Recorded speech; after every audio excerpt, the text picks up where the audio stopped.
Здорово, ребят, с вами снова я, ИС-107. Сегодня мы наконец начинаем с вами рубрику «Электронно-музыкальное похождение», пускай она будет называться. Начнем мы с вами ее с... вот этой вот черной штуковины.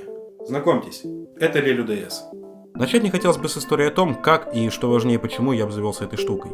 Еще с тех пор, как я вот пощупал Arturia Drumbeat Impact, я, кажется, постил в паблике даже фотку с этим, я начал задумываться о покупке себе какой-нибудь драм-машины или ударного синтезатора.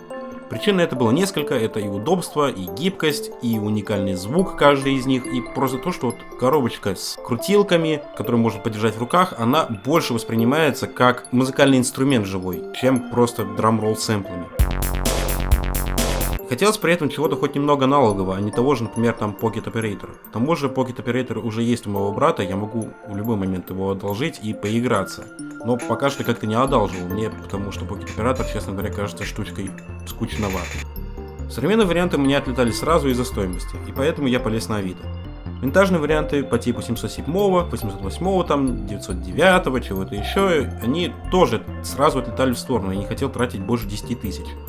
В общем, я листал и наткнулся на несколько интересных вариантов, и из них самым вкусным и дешевым на тот момент был вариант с Lelu DS. Кажется, предлагали 7000 за коробочку. Еще пару недель колебался, и в итоге так и не доколебался ни до чего. Один хороший человек успел купить их аж 2 штуки, кажется, за 2500 каждую, и подарить мне на день рождения. Одну из них я уже починил и обратно отдал этому самому человеку с поставленными джеками. А за свои я в итоге как-то затянул. В итоге так она лежит с июля, я забыл даже, как ее открывать сейчас. Листая, кстати, Авито, я наткнулся на пару забавных объявлений, например, на вот такое. Казалось бы, винтажная драм-машина, Rhythm Master, аналоговый звук 70-х, фиксированный можно использовать в интерьере. Как мебель, что ли, или как? Сейчас, записывая, как я чекаю Авито, наткнулся еще на вот такое вот, тоже Lelu DS, но... Я понимаю, что моды стоят, и понимаю, уже MIDI есть и все такое, но не 45, тысяч. Давайте теперь посмотрим, что же оказалось в моих руках.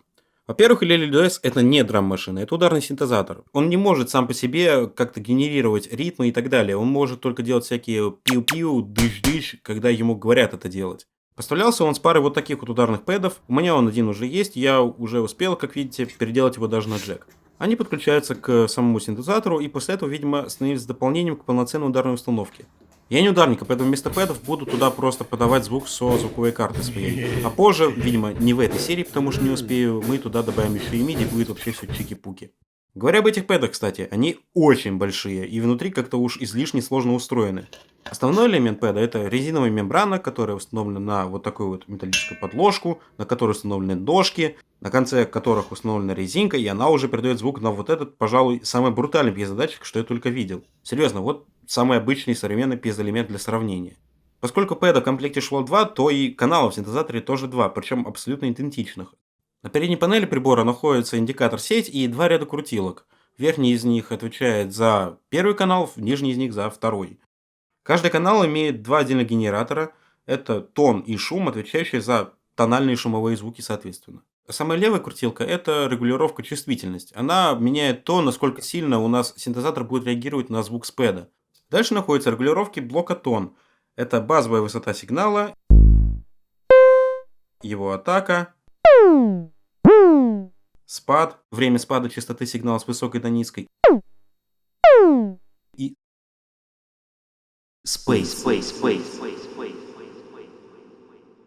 Space? Серьезно?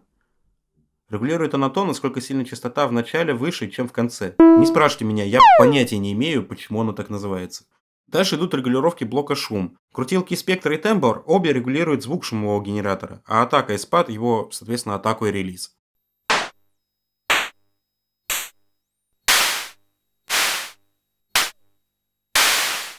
Наконец, последние 3 крутилки. Щелчок примешивает к звуку генератора звук со входа, то есть непосредственно звук удара палочки о пэд, или если мы будем подавать какой-нибудь другой сэмпл на вход, примешивается его атака. Довольно интересный подход. Дальше баланс, это баланс между тональным и шумовым генераторами, и уровень, это попросту громкость канала. Сзади у нас кабель питания, довольно ненадежно смотанный изолентой, причем не мной. Выключатель питания, 2 входа для пэдов и выход звука. Как видите, входы и выходы сделаны в советском духе, на коннекторах DIN 5. Их однозначно надо будет заменить на джеки.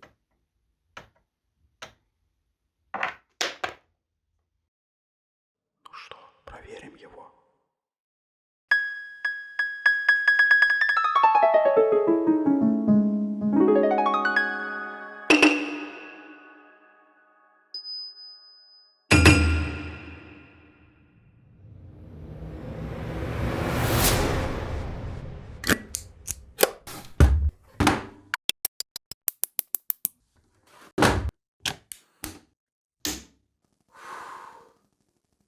Включили, кажется. Тон. Мне приходится очень сильно бить по пэду, чтобы хоть какой-то звук извлечь. Теперь чувствительность стоит на максимуме. Я не знаю, это проблема лега или пэда. Если пад брать.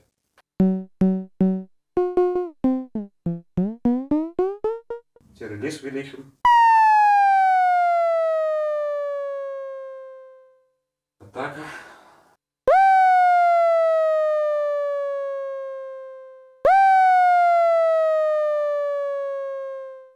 Ладно, тон на этом канале, кажется, работает. Теперь шум. Атака работает, но она какая-то на максимуме совсем. Даже на максимуме атака все равно какая-то очень низкая. Здесь вот минимум, вот максимум. Теперь попробуем щелчок к этому примешать.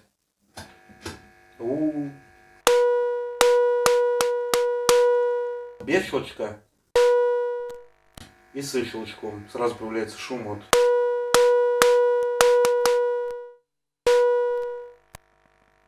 Но этот канал работает. Сейчас второй проверим. Классно, тут, кажется, каналы местами перепутаны. У меня вот он того второй канал, но при этом работает первый.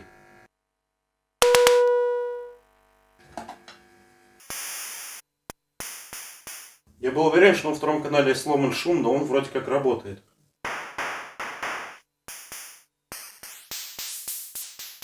При этом звучание почему-то отличается от другого канала шума. Щелчок. Ну, работает точно так же щелчок здесь. То есть он адово шумит. И если выкручивать до такого уровня чувствительности, чтобы шума не было, то пропадает звук вообще какой-либо.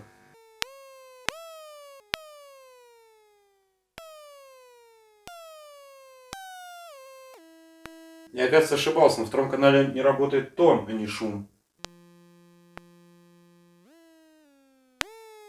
И причем даже не знаю, как это сказать. В принципе, тон работает. Он просто слишком тихий. Даже когда баланс находится в максимуме на тоне, все равно немножко шума примешивается. Ощущение складывается, что это проблема даже не самого блока тон, а проблема просто регулировки баланса.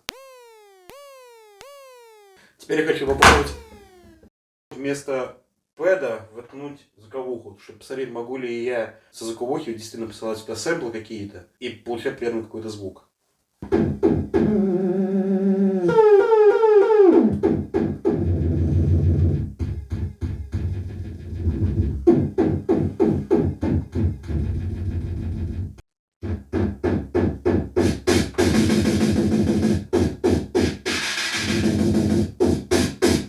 Беда в том, что звук со звуковухи, наверное, слишком громкий.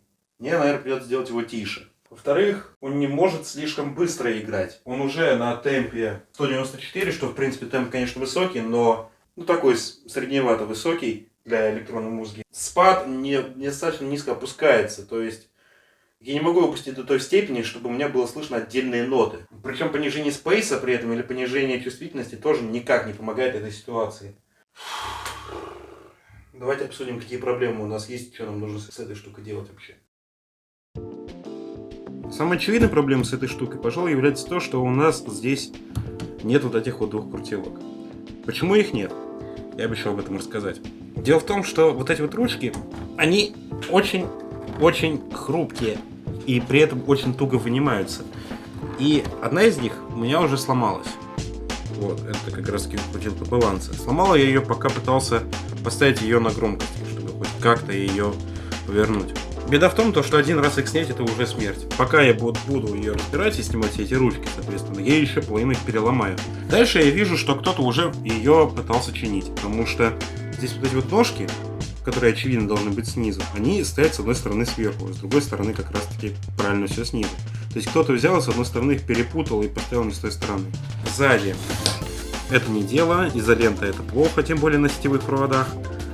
Контакты однозначно переделан на джеки. Еще один неприятный момент это то, что на вот этот вот выход выведены оба пада. Они оба туда поступают и микшируются как раз таки вот этими двумя крутилками громкости. Мне бы этого не хотелось. Мне бы хотелось иметь два отдельных выхода для того, чтобы я мог как-то их отдельно обрабатывать. Ну и, конечно, проблемы, которые у нас выявились при проверке. Это, во-первых, тон второго канала, его надо будет починить, ну или баланс, там, в зависимости от того, что именно сломалось. И спад обеих каналов надо будет понижать. Из модов еще хотелось бы также добавить сюда плюс, но это опционально. Ну, за работу!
Давайте посмотрим, что у нас в итоге вышло из ремонта. Во-первых, я прочистил все потенциометры и заменил все конденсаторы. На всех платах я прочистил все дорожки, ну, аккуратненько покрыл их припоем. В принципе, когда вы работаете с техникой такого возраста, который лет 40, это в хорошей практике заменять все конденсаторы. И, как оказалось, в данном случае она тоже помогла, потому что тон второго канала заработал нормально. Я заменил все ручки.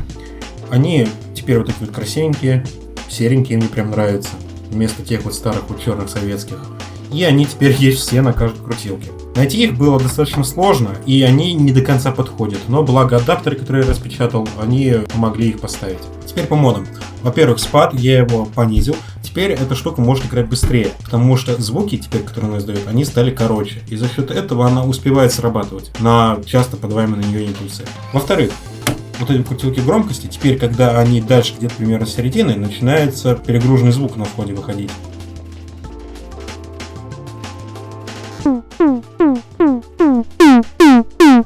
От этого немножко упал уровень громкости, который из нее исходит, но это проблема небольшая, я просто могу взять и крутануть на звуковое усиление. Сзади поставили джеки, выход к тому же здесь раздельный, и теперь я могу отдельно обрабатывать оба канала этой штуки. 1.1.5 я оставил, однако же, для того, чтобы потом поставить туда MIDI, но это как-нибудь совсем потом. И вот этот вот провод, я его заменил на более современный, на вот такую вот вилку стандартную евро.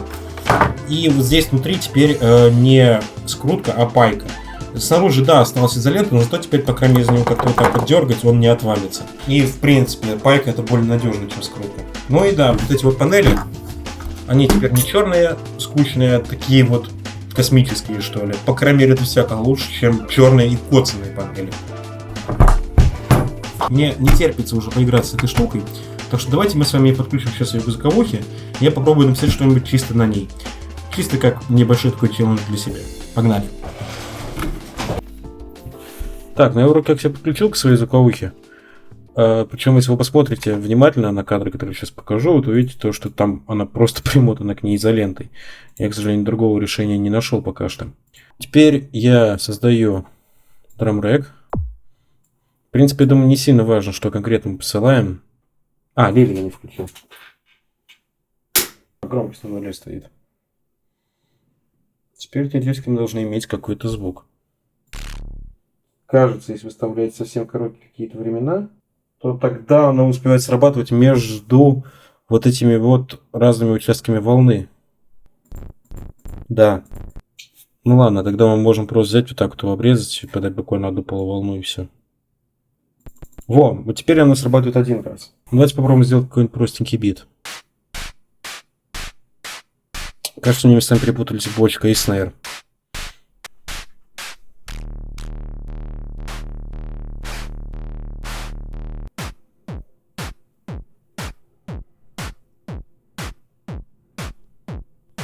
Теоретически она должна поддерживать силу удара. И теоретически шум с меньшей силой удара, вообще говоря, это типа хэт. И на снейрах погромче. Шум на каких-то определенных звучаниях он звучит, я бы сказал, даже лоу-файно. Мне прям нравится.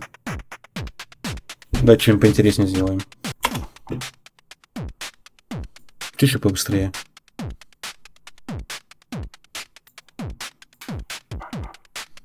Все, у нас есть бит.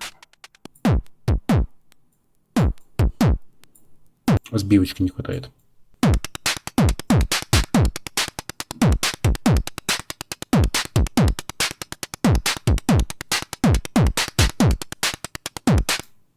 Прекрасно.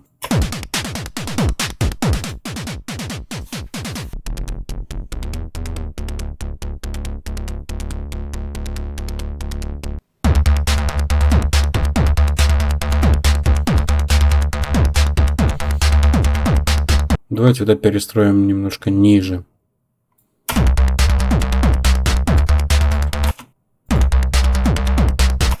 Прям металлический такой звук, мне нравится. Мелодию еще можно добавить.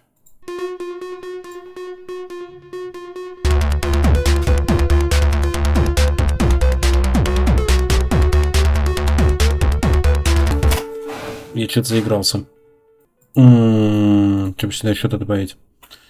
Давайте добавим какие-то атмосферки. Тоже налили, чего бы нет.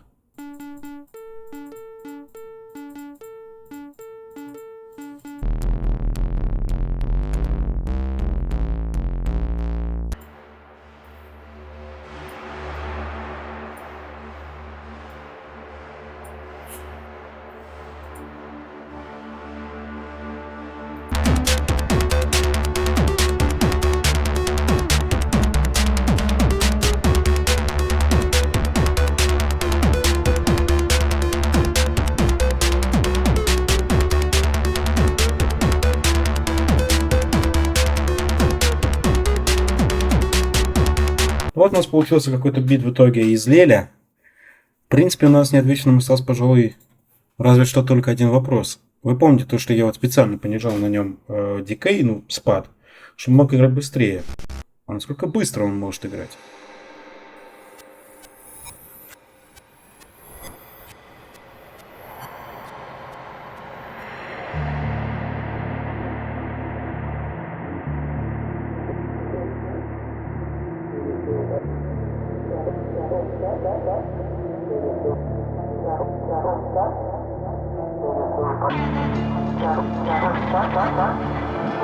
Пойдешь,